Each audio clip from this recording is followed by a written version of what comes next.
Kā dzīvot tālāk? Olimpiskā otrdiena. Jā, kā dzīvot tālāk katru pirmdienu, otrdienu, trešdienu un arī ceturtdienās tiešraidē Rādio SVH TV pulkstens 11. ar atkārtojumu pulkstens 18.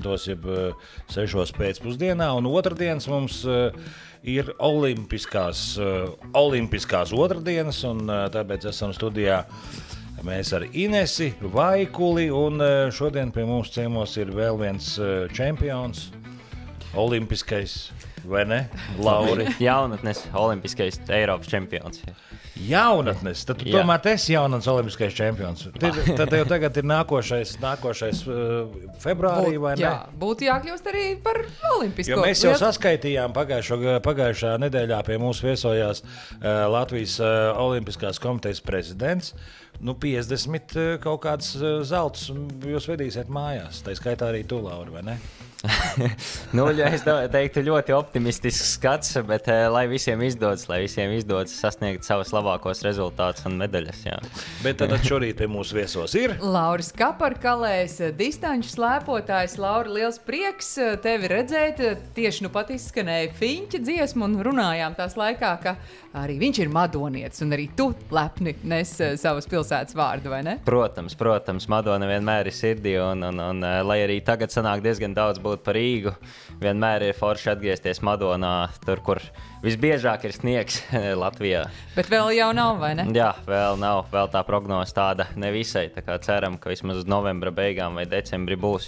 Bet redz, kā ir ar to lokāciju, vai ne, teiksim, tie slēpotāji, tie vairāk ir tā kā no Madonas, vai ne? Jā, Kamaniņas un visas Renes no Siguldas.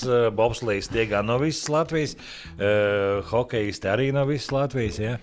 Ir arī tur ielauzies pie jums slēpotājiem kāds no Kuldīgas. No Kurzemes puses mazāk, bet ir daudz stipri rīdzinieki un siguldieši, cēsinieki, madonieši, tā kā jā, vairāk esam tajā pusē, tā kā, bet visu laiku gadas pa kādam brīnumam, kādam lielākam entuziastam, jo baigi svarīgā jau ir infrastruktūra arī, un ja nav tās infrastruktūras un arī sniega, tad diezgan grūti sagatavoties.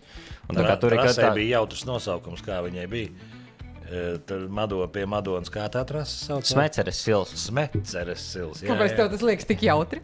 Kaut kas tur jautrs ir, tas Smeceres silā, jā. Bet Madonā jums ar infrastruktūru ir viss diezgan labi, un es saprotu, ka tur pat ir sniegs, kas ir sataupīts no pagājušās sezonas. Jā, deponētais sniegs Madonā, Smeceres silā, tajā pašā ir izveidot čupa pagājušajā gadā ar sniegu uzpūsta. Un pēc tam viņai uzliek virsū skaidas, un tad visu vasaru notur, un tad uz rudeni var vilkt ārā to, ko piekopja arī daudz kur citur pasaulē, kur ir slēpošanas trases. Tā kā arī Madonā tā sniega nedaudz ir, tā kā redzēsim, kad viņu izliks ārā. Bet viņi izliek tikai pa trasi, vai ne? Jā, protams, viņi izliek tikai pa trasi, un ja tie grādi ir virs nulles krietni, tad diezgan ātri tas sniegs nokrīt. Ja nokūst, ja tie grādi ir ap nulli un mazs mīnusiņš pa nakti, tad baigi labi var ilgi noturēties tā sniega kārta. Ir arī kaut kur slēgtās slēpotavas. Es zinu, ka piemēram, man bērni un mazbērni bija aizbraukuši vasarā uz Lietuvu snovot. To arī bija, ja? Es zinu, ka tur ir, jā. Jā. Es varu ļoti jocīgi tā, kad ar to, ka tev pēkšņi vasarā ārā ir plus 30 un tur iekšā mīnus. Ir sanācis paslēpot arī, un ir vairākas vietas pasaulē, kur tādas trases tiešām ir tuneļi. Gan Somijā, Zviedrijā, Norvēģijā un arī... Kur viņi zem zemes kaut kā? Kurš ir viegli ierakti zemē, ir tādi, piemēram, Slovenijā, Planicā ir tāda liela māja, kura vairākos stāvos iet uz augšu, un tad vasarā viņi izmanto kā nolikt, tas ir to sniegu notur, un tad kaut kādā mirklī sastum to sniegu iekšā, un tad tur arī var slēpot. Tā kā pa tādu lielveikalu uz augšu varētu tā teikt, tā kā spirālē, vai kaut kāda, teiksim, mašīna novietne, tā kā, kaut kas tāds. Autostāvvieta. Jā, autostāvvieta. Jā, Bet mums jau slēpošanas tradīcijas, gan biatlons, gan distanču slēpošana ir senas un liela. Vai Latvijā esi dzirdējis par kādiem plāniem, ka kaut kas tāds kaut kad nākotnē, kaut kur varētu tapt? Nē, pagaidām. Bet tu jau var aizbraukt, tāpat tās Zviedrija, Somija aizbrauc. Tās ir ļoti lielas investīcijas, un arī lielas uzturēšanas izmaksas. Protams, jā. Cerēsim, jā. Tas būtu fantastiski. Vai ne? Bet tad, kad nav sniega, Latvijā ir iespēja savas prasmes arī asināt vasarā ar roleru slēpošanu. Skatījos, ka Madonā bija arī posms, vai ne? Nē, lai gan redz, ka pie mums bija Rastargojas, viņš teica, ka tā esot pilnīgi cita pasaule. Pilnīgi tas ir cits sporta veids, tā roleru slēpošana, ja? Jā un nē. Var savā ziņā piekrist, var nepiekrist. Mums ir 2 soļi, es teiktu, klasikā tā slēpošana ir tālāka no ziemas, bet uz slidsolī, to, ko izmanto arī biatlonisti, es teiktu, ka tas kopumā ir diezgan līdzīgs process, jo mēs izmantojam tās pašas nūjas, tos pašus slēpju zābakus, un tā kustība ir jau diezgan līdzīga, un tie rolleri visu laiku attīstās un maksimāli pietuvinās slēpēm. Tā kā, jā, ir šādas tādas nianses, un noteikti to nevar pārnest 1-1, bet diezgan labi var sagatavoties arī ar roller slēpēm. Un, teiksim tā, sagatavošanās procesā var labi, bet tad, kad nāk tā ziema, tad tomēr vajag uzslēpot arī kādu nedēļu pirms lielajām sacensībām. Un jo vairāk, jo labāk, bet tas nav tā absolūti, ka to nevarētu pārnest. Jo arī trases mums ir tieši tās pašas vai nedaudz pielāgotas roller slēpēm, jo nevar apstāties tā kā ar slēpēm sabremzēties, bet principā jā, tā tehnika un viss ļoti, ļoti pielāgota. Jo Madonā jau notiek starptautiski mači, es redzēju. Jā, tur ir lielais posms tagad vasarā. Es saprotu, Raivo, arī jūs abi esat viena no mūsu vadošajiem distanču slēpotājiem, viņš arī tur dabūja 1. vietu, vai ne? Jā, Raimo Vīgans, jā.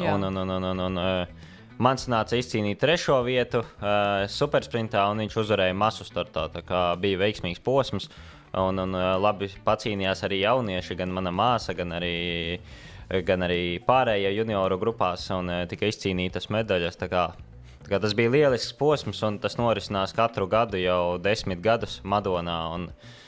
Un rollerslēpošana, man liekas, savā ziņā ir arī slēpošanas nākotne, jo ja tā visa globālā situācija nepaliek labāk un tā sniega paliek aizvien mazāk, tad rollerslēpošana ir tas sporta veids, ko mēs varam ienest pilsētās, tā kā tas notika arī Madonā, reāli uzrīkot sacensības pilsētas ielās. Un tas ir baudāmi gan skatītājiem, gan pašiem. Un cilvēki varēs uz darbu doties nevis ar velosipēdu, bet ar rollerslēpēm. Būs slēpošanas celiņi. Vienmēr tāda opcija pastāv. Tur jau tas ātrums ir diezgan pamatīgs, vai ne?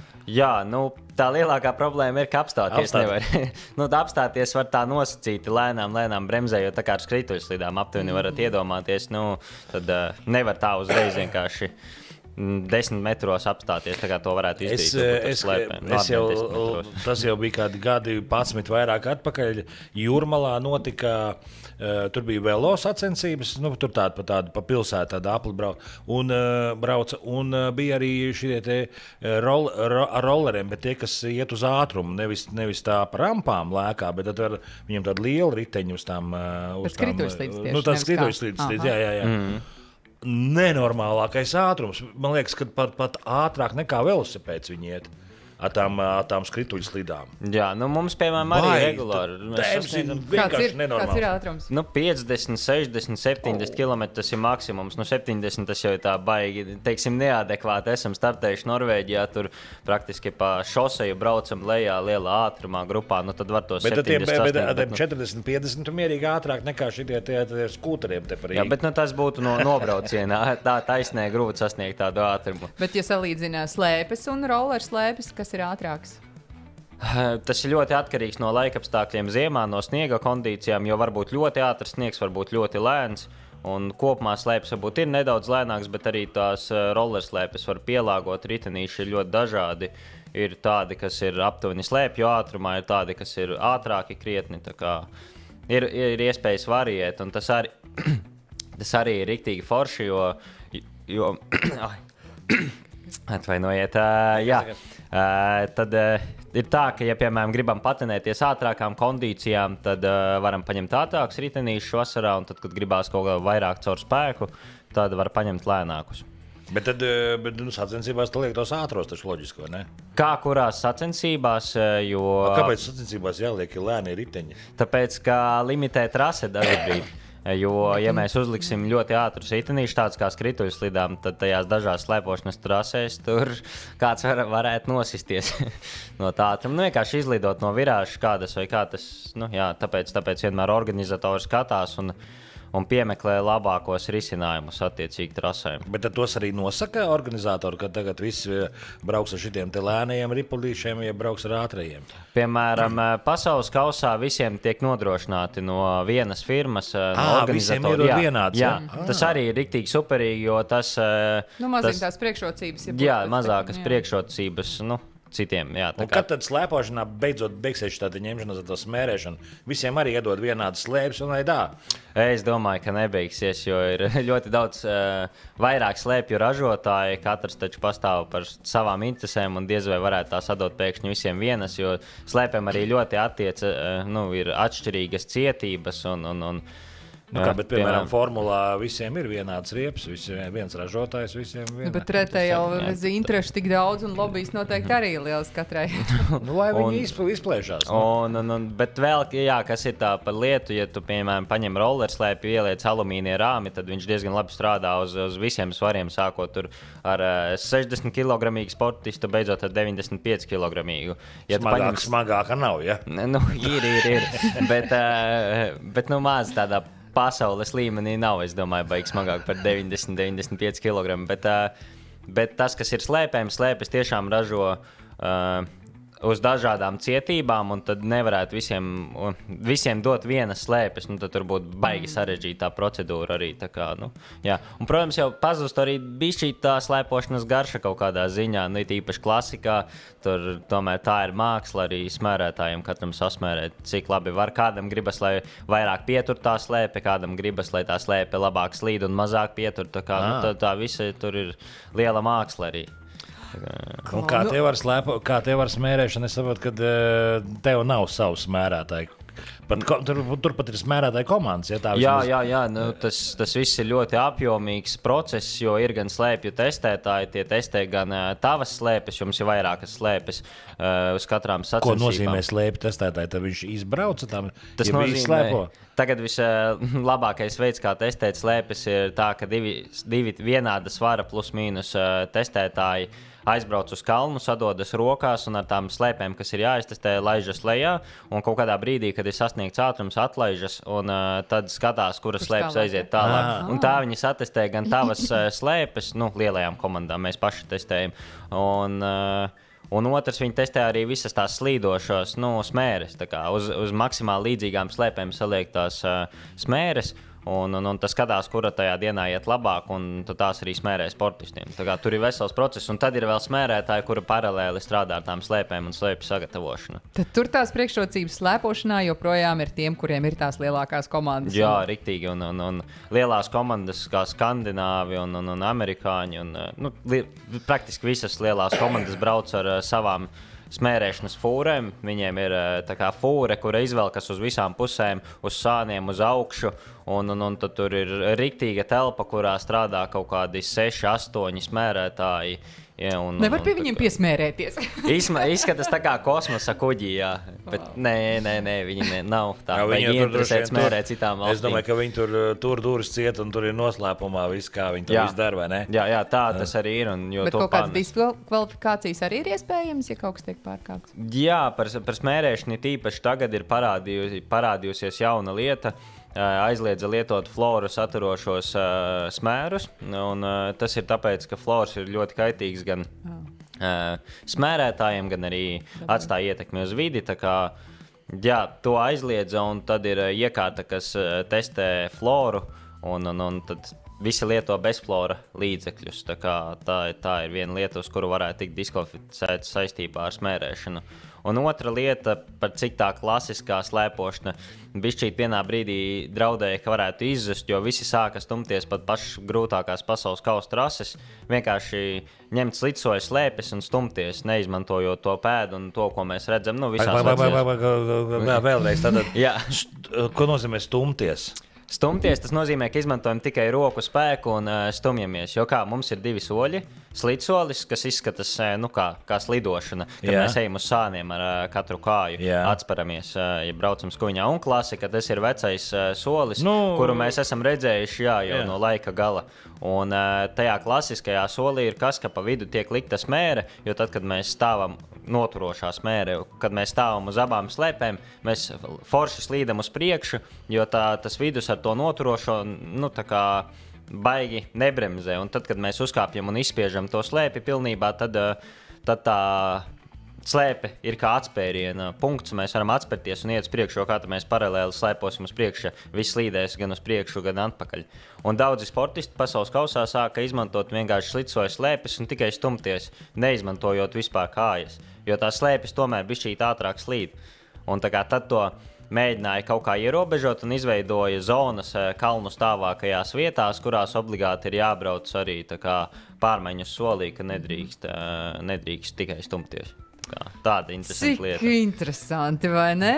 Bet, Klau, man liekas, ka mēs esam... Viņi stāvā kalnā, viņi kāpj sāniski. Jā, vēl var skuiņā skriet, bet neizslīdot. Bet es gribēju ar Lauru sākt. Mēs badoni izrunājāmies par rolleriem un par ko tik vēl ne, bet izstāsti. Tu pieminēji pašā sākumā par savu lielāko sasniegumu. Izstāsti par sevi un kā tu vispār nonāci distanču slēpošanā un kāda ir tev lielākie panākumi. Ja viņš kopā ar māsu, tas nozīmē, ka lika. Māsa ir jaunā. Nē, māsa ir jaunā. Bet tas ir ģimenē, un tad nebija variantu. Vienkārši tēvs atrošana slēpotājs. Nē, īstenībā pavisam otrādāk vecāki vispār nebija saistīti ar sportu, un es vienkārši gribēju aiziet uz futbolu. Mani kaut kā atrunāja, teica, ka tev labāk varbūt būs kaut kāds individuālais sporta veids, jo es tā ļoti ņēmu pie sirds, ja zinu, kā es strādāju, bet pārējie necentīsies. Tad vecāki izdomāja, tā kā varētu kaut ko individuāli, un tieši mans treneris Dainis Vuškāns tajā brīdī veidoja jaunu grupu sporta skolā, un tad mani un pārējos klases biedrus, ar kuriem vēl daļu šobrīd tu jau sporta skolā biji? Jā, jau no 1. klases, un tad man arī tas viss ļoti iepatikās no 1. klases. Lielā mērā pateicoties trenerim. Bet vai tad nebija tāda vēlme to biatlonu mēģināt, jo tur sasniegumi lielāki un mums pašaudīties kā puikam? Mums tur vairāk to čempionu un to slēpošanu. Tur jau baigi skarbi, ne? Jā, skarbi ir. Un 5. 6. klasē tā kā vienu brīdi nedaudz domāju par biatlonu īstenībā, bet tāpat lāga neesmu paņēmis ieroci pašaut, un pamēģināt, jo pirmkārt man ļoti salsta rokas un kājas, un viņiem tas process atkal ir tāds, ka ir piešaudes, ir tie treniņi, kad jāslēpo bez jakām, jo tikai tajā tērpā, lai varētu labi šaut, un tāpat kā sacensībās, un tas viss process īstenībā tā padomājot, tāds mazs aspekts, bet es tur nosaltu. Un laikam ejot, es sapratu, ka man... Skrienot, ko tu tur var nosalt? Tā ir, un nezinu, ko izdarīt. Es visādi mēģinājies, visādas termoveļas un ko tik neesmu vilcis, bet joprojām salst. Un ir īpaši rokas, tā kā būtu traki, bet otrs arī... Adītus cimdiņus. No adītajiem cimdiņiem cauri pūšat. bet par to slēpošanu, jā, kaut kā vienā brīdī es sapratu, ka man tie sprinti ir...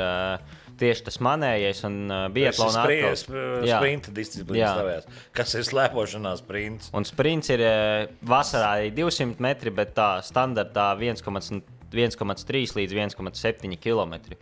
Tā kā tas ir baigais sprints. Tas tur jau priekšskrējēji, tā jau būtu. Bet mums tā veiksme, ka mēs tomēr slīdam dažās vietās, tā var nedaudz atpūsties, tad arī tā sanāk sprints. Biatlona atkal sprints ir daudz garāks, tā kā īsā distance varētu teikt priekš slēpotāju, un tad man tas sprints ļoti iepatikās, aizgāju un domāju, ka esmu īstajā vietā, un man tas sporta veids tiešām ir ļoti tuvs sirdī. Tas ir tā kā tajā Smeceres silā, tas ir viens riņķīts, vai ne? Jā. Dažreiz pielāgo 1 kilometru vai 1,7 ir divas opcijas, kā palaist to sprinta apli. Klau, bet par to kvalificēšanos Olimpiskajām spēlēm, vai tā ceļazīme jau ir kabatā? Jā, man ir. Apsveicu. Un paldies. Un ir arī Patricijai Eidukai, Kitijai Jauziņai un Raimo Vīgantam, jo federācija izvēlējās tādu atlases variantu, ka pirmās kvotas mēs noskaidrojām jau pagājušajā gadā pasaules kausa sezonā pēc FIS punktiem, kurš no sportistiem savācis labākos 5 FIS punktus. Tad no valsts ir divas vietas? Sanāk tā, ka mums pagājušajā sezonā pasaules kausos bija tieši jāizcīna tās kvotas, un jo vairāk mēs startējām, jo labākas vietas mēs ieguvām, jo vairāk kvotu mums šogad piešķīra Olimpiskajām spēlēm. Tāpēc tika nolemts, ka lai maksimāli visi mēģinātu startēt tajā kausā un savākt vairāk kvotas, ko mēs esam izdarījuši diezgan veiksmīgi, 3 kvotas gan sievietēm, gan vīriešiem, tad tika nolemts, ja būs šīs 3 kvotas, tad 2 kvotas katrā dzimumā tiks izcīnītas jau tajā sezonā, pēc 5 labākajiem startiem, kurus kopsumā saskaita. Tad uz to vienu vēl... Uz vēl viena kvota abos dzimumos ir brīva, un atlases notiks janvārī, tā kā veiksmi visiem pārējiem, un varbūt, ja mums ļoti noveiksies, tad Olimpiskā komiteja varētu piešķirt, tas ir Starptautiskā olimpiskā komiteja, varētu piešķirt arī vēl vienu kvotu katrā dzimumā, jo ir pāris neizdalītās kvotas, kuras atstāja, tā kā varētu teikt, eksotiskajām valstīm, kas, ja kāds vēl uzrodas, tad to vienu kvotu, kura pienāks visām valstīm, viņi var piešķirt, ja viņi izpilda tur zemos normatīvus, un vēl ir tā, ka dažreiz lielās nācijas atsakas no kādas kvotas. Piemēram, Jamaika izdomā, viņi tomēr nebrauks slēpā. Jā, un tad tās kvotas pārdala, un šajā pārdalē sievietes ir nedaudz tuvāk 4. kvotai, un vīrieši ir nedaudz tālāk, diemžēl. Mums to dalību valstu bija nedaudz vairāk. Atgādināšu, ka mēs šodien otrdienā ar olimpiešiem runājam, un tā tas būs līdz pat olimpiādē. Mēs arī Inesi Vaikuli izjautāsim mūsu olimpiešus, un šodien pie mūsu studijā ir Lauris Kaparkalējs. Lauris Kaparkalējs, ja gadījumā ir kādi jautājumi, tas gan attiecās uz tiem, kas mūs skatās tiešraidē tagad no 11 līdz 12, tad mūsu WhatsApp numuriņš ir 286 009 variet uzdot arī jautājums. Lauri, mani jautājums. Tad jūs esat cik puiši šobrīd? Tu esi viens, jā? Kādā? Uz Olimpiskajām. Viņiem jau ir divas jau. Ar Raimo. Divas. Un tad jūs tas nozīmē to, ka jūs arī variet kaut kādā stafetē piedalīties. Ir jauktā stafetē arī? Es tā nezinu. Jā. Mums tas lielais mērķis bija dabūt 4 cilvēkus uz olimpiādi katrā dzimumā, lai vīriešiem vispār tas nekad nav izdarīts, uzlikta stafetes komanda olimpiskajās spēlēs, kur ir 4 sportisti. Un pagaidām izskats, ka varbūt nedaudz pietrūks tomēr, bet redzēsim. Slēpošanā nav jauktās stafetes. Nē, jauktās nav, bet mums ir vēl viena komandu sacensība. Īstenībā mums ir, es domāju, galvenais mērķis komandu sprints, kur katrs nobrauc vienu kvalifikācijas braucienu pa to īso apli, 2 sportisti. Visticamāk, es ar Raimo, ja viss labi ies, un pēc tam 15 labākās komandas atlases un brauc visas kopā, un katram ir jāveic 3 etapi, tā kā uz maiņām. Nobrauc vienu apli pirmais sportists, nodod stafeti otrais sportists, pirmais sportists, otrais, pirmais un otrais finišā. Tas tāds interesants. Cik vispār disciplīnās varētu jūs piedalīties? Jā. Cik disciplīnās tu varētu slēpošanā piedalīties Olimpiskajās spēlēs? Kopā ir 6. Viena bija stafete, kurā redzēsim, kā ies. Otrs ir komandu sprints, tajā noteikti startēsim. Tad ir sprints individuālais, kurš ir diemžēl klasikā. Man ļoti gribētos, ka būtu slidsolī, bet uz to lieku fokusu. Tad īsā distance slidsolī, intervāls startā, kad katrs brauc pa vienam un kurš uzrāda labāko laiku, tas uzvar. Un tad ir vēl skietlons 10 plus 10 km, kad brauc gan slidsolī, gan klasikā, un pa vidu tos soļus apmaina. Tā kā bez pauzēm, bez nekā, vienkārši nobrauc 10 km, maina inventāru un tad turpina braukt otrā solī, slidsolī. Un pēdējais ļoti intensīvi. Un pēdējais ir 50 km masu starts klasikā, bet to nebraukšu, jo pagaidām esmu diezgan jauns. Tās garās distances ir īpaši 50 km. Tā ir ļoti gara distance. Tu visu dienu jāslēpo. Uz 2,5 stundām ir. Tas baigi atkarīgs no laika arī, kāds laiks, kā citais ātrāk. nemācīšu pateikt. Tas viņam jāatbild, jā. Par vispār komandu es Facebookā sekoju Patricijai, viņi jau ir devusies jau kaut kur ārpus Latvijas un laikam intensīvi trenējas. Kā kopumā ar Latvijas distanču slēpotāju saimi, kā izskatās, kāda gatavība? Jā, tieši runājām arī ar Patriciju. Viņa teica, ka jau ir devusies uz Mūnio, uz pirmo tādu sniegu nometni jau tur Somijā un tagad arī aizvadīs pirmās sacensības, un tad dosies uz pasaules kausu, kur dosimies arī mēs, gan es, gan Raimo Vīgans un Niks Saulīts. Un daļa jau arī atrodas Somijā, turpat Mūnio. Daļa vēl lidos pa taisno vai brauks uz pasaules kausu Rukā, un nedēļu pirms tam uzslēpos, patrenēsies, un tad startēs pirmajā pasaules kausa posmā. Tā kā līdz šim tas lielais mērķis ir gatavoties Olimpiskajām spēlēm un aizvadīt arī to pirmo pasaules kausa sezona pusi gan man, gan Raimo, un pieslēgsies arī Niks Saulītis uz vairākiem posmiem, tā domāju. Un cerams, ka Patricija arī viss ies labi. Šogad forma būs ļoti laba un jā, izdosies aizvadīt pilnu pasaules kausa sezonu. Tā kā, jā. Par nereālo pagaidām parunāsim, ja? Tātad,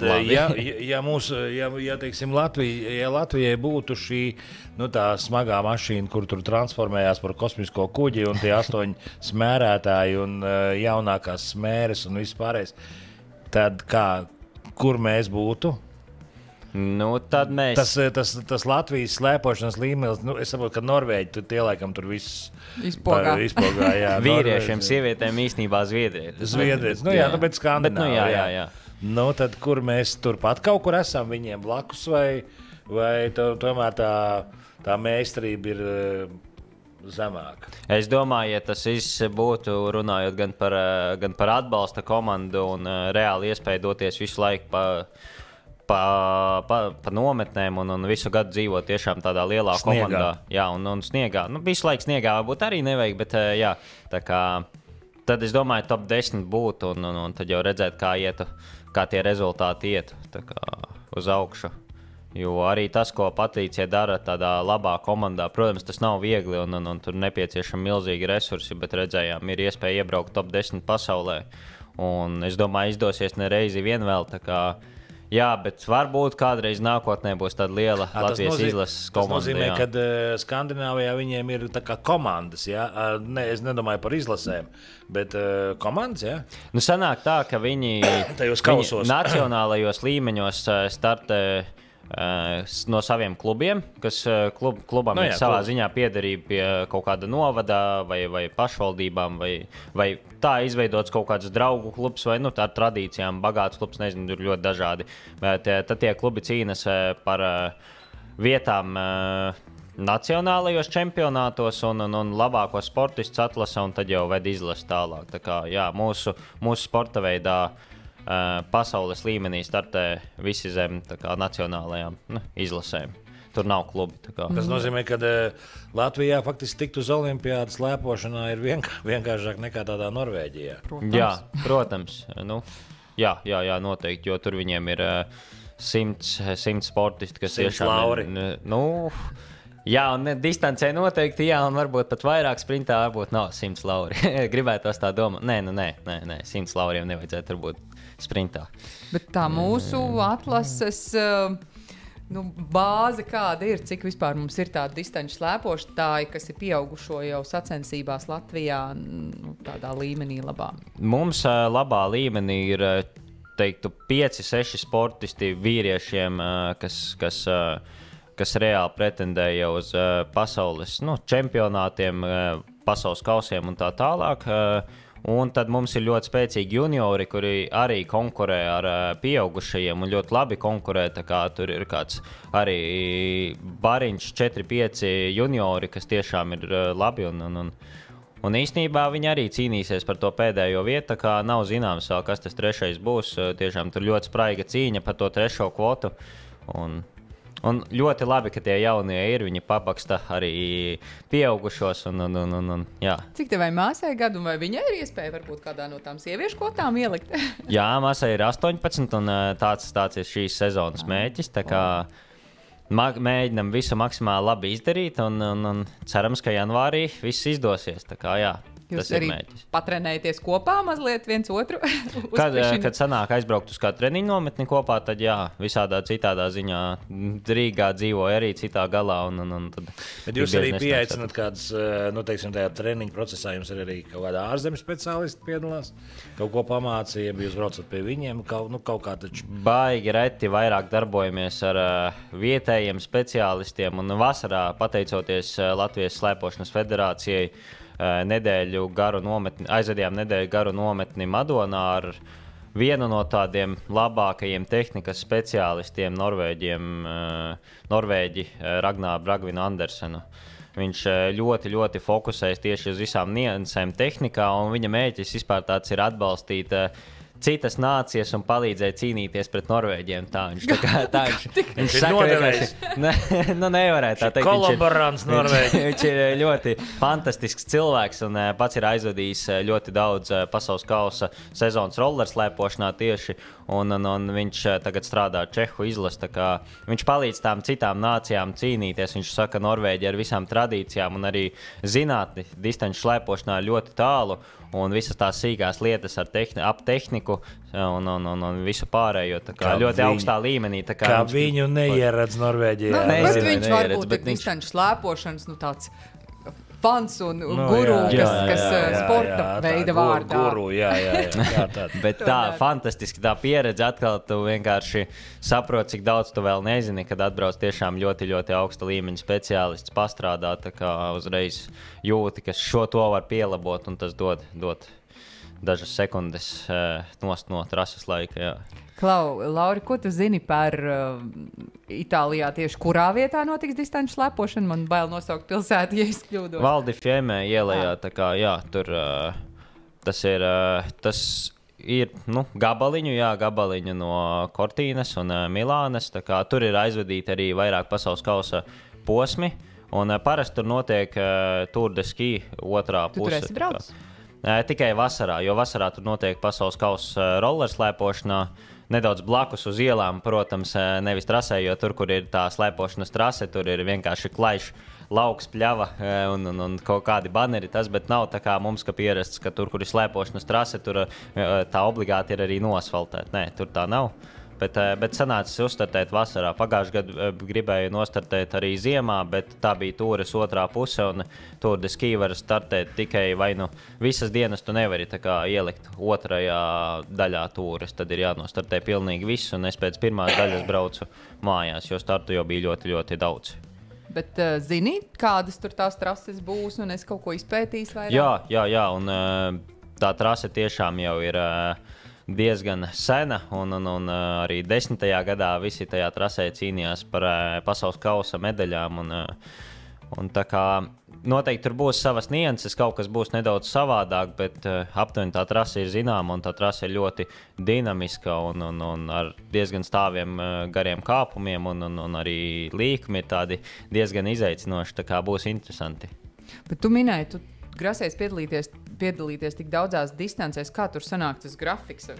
Kā tas vispār ir iespējams? Tā kā olimpisko spēļu tas periods arī diezgan garš, tad tie starti sanāk caur 1-2 dienām, maksimums 3, un tad jau visu olimpisko spēļu garumā arī tie starti sadalās. Un nav tā arī, ka vienmēr visi sportisti startē visas distances, jo lielajās nācijās tomēr viņi sadalās, viņiem ir vairāk kvotu uz olimpiskajām spēlēm nekā ir iespēja startēt, jo vienā startā ir iespējams uzlikt 4 sportistus, bet kvotu ir vairāk, un tad viņi sadala arī tās distances. Tā kā ir sprinteri, ir distančnieki, un tad katrs tomēr fokusējas nedaudz uz to savu. Protams, ir tādi sportisti kā Johannes Hoslots Klebo, kurš ir tiešām fantastisks visās distancēs, un viņš noteikti startēs visās distancēs, ja tur nebūs kaut kāda kreņķa. Jo pagājušajā gadā pasaules čempionātā viņš izcīnīja visas zelta medaļas, visās 6 distancēs. Tas bija interesanti ir arī tas, ka jūs ar Raimo, to es saprotu, studē, un Raimo ir pamatdarbiņš, tā kā jums distanču slēpošana varētu teikt, lai gan jūs esat visaugstākajā līmenī, vienlaikus ir arī hobijs. Jā, protams, tur apakšā ir liels entuziasms Un labi, ka tā situācija ir laba.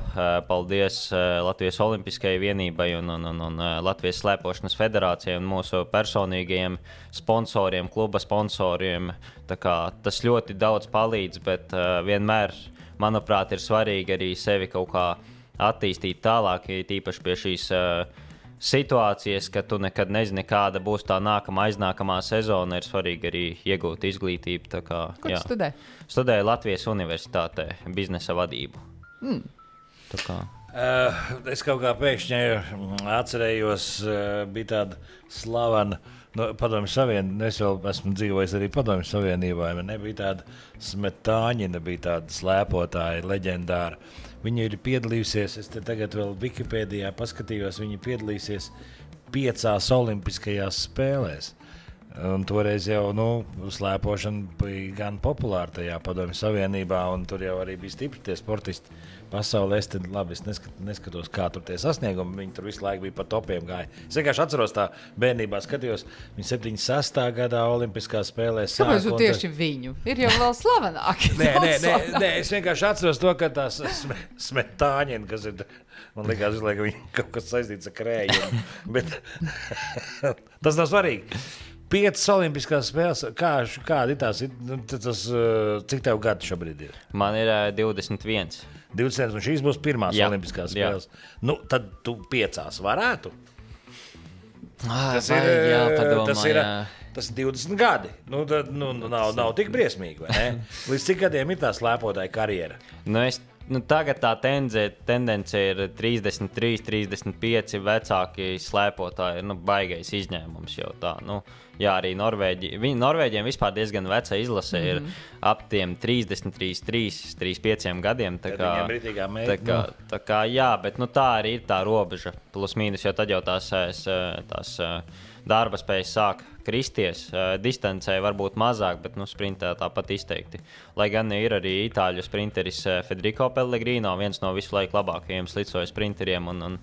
Viņam arī ir kaut kur pie 35 gadi, un viņš joprojām cīnās tur augšā un ir palicis faktiski labāks arī distancēs. Tā kā nevar teikt tā viennozīmīgi nē, bet 30, 35 gadi būtu tā jau plus mīnus. Tad tu kāds 4 olimpiādas paņems tā.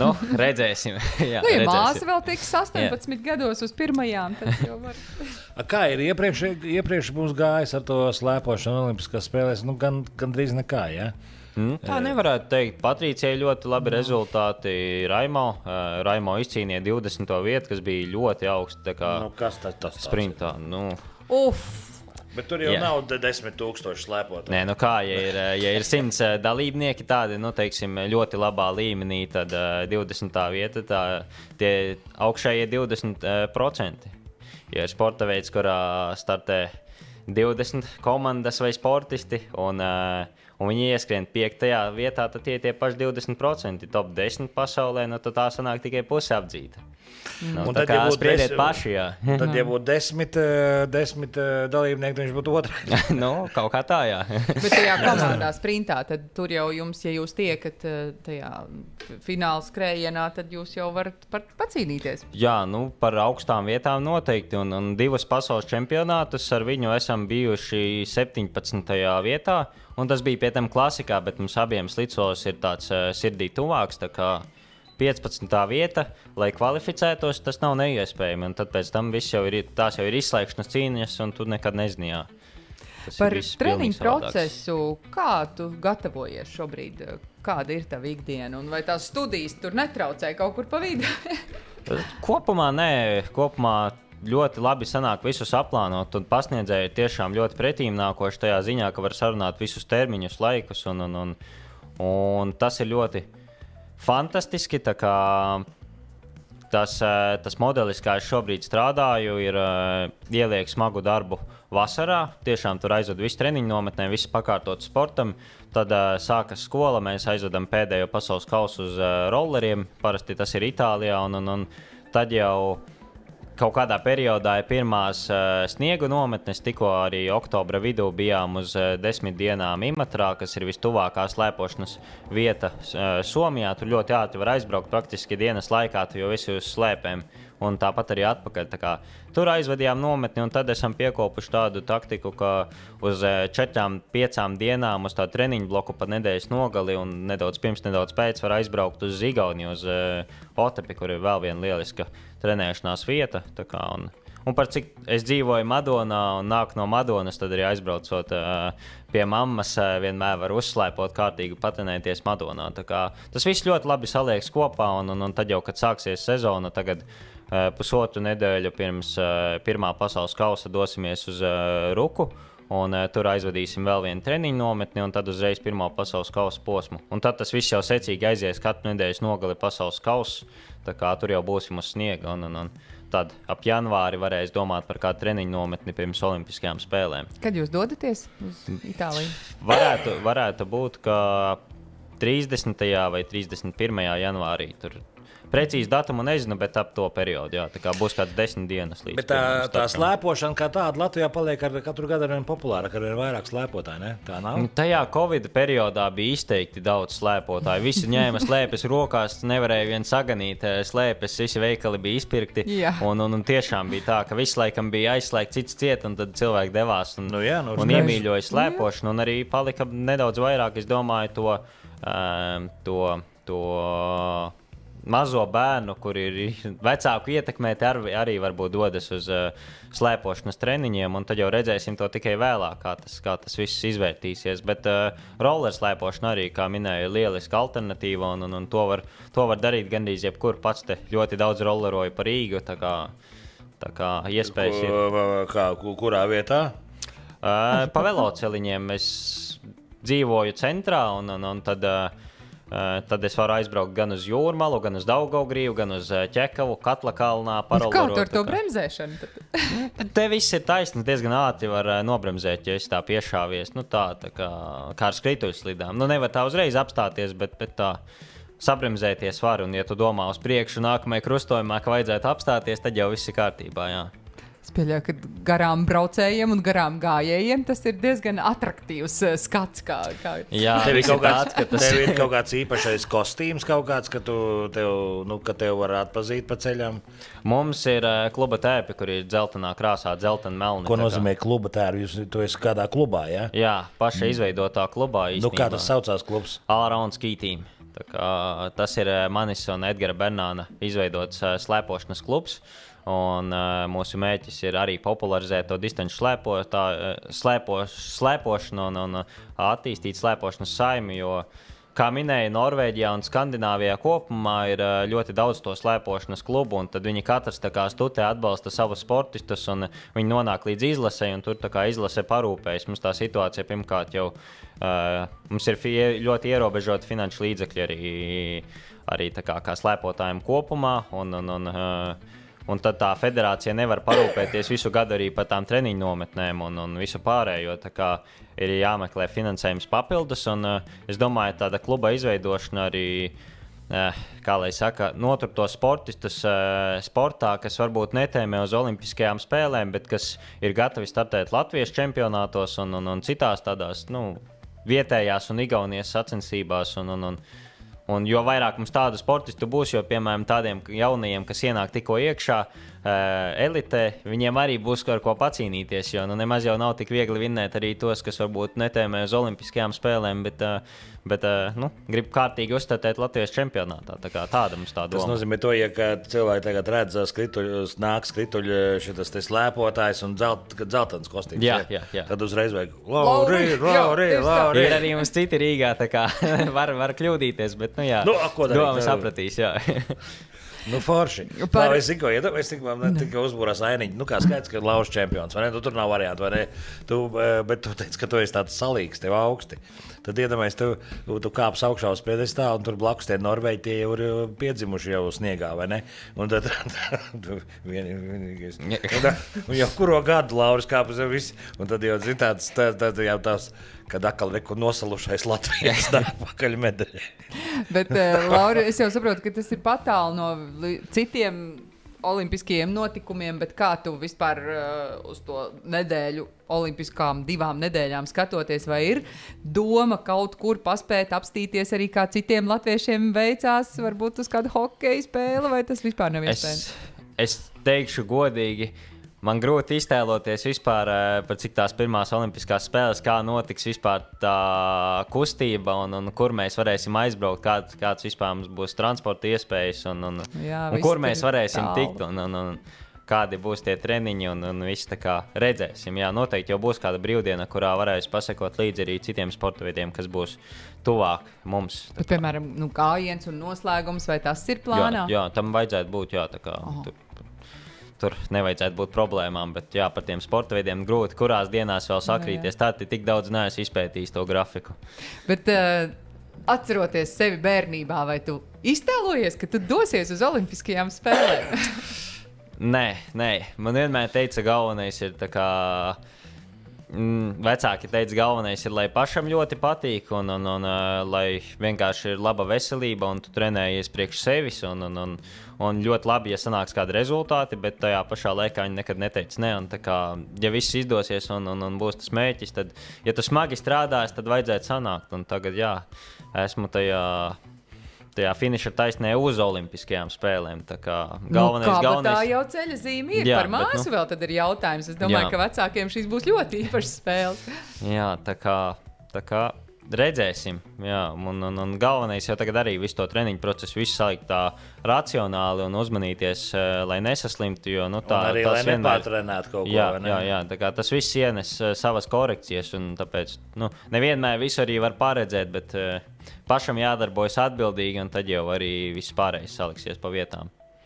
Un ar tehniku tā kā viss ir kārtībā, ir kas sasmērēs un tā tālāk. Jā, jo uz pasaules čempionātiem un olimpiskajām spēlēm mums ir sava smērētāju komanda no Latvijas slēpošanas federācijas, un tā kā tur vajadzētu visam būt līmenī. Protams, tā pieredze varbūt nav tāda kā lielajām komandām, kā minēja Norvēģiem, un visiem ir dziļas tradīcijas, un viņi to visu lietu māk vēl varbūt nedaudz labāk, bet mēs darīsim, ko varēsim. Lai viņi smērē, mums ir labāk slēpotāji. Viss vienkārši. Jā, bet mums arī smērētāji dara visu, ko var, un tā kā, es domāju, cīnīsimies, kā varēsim. Super.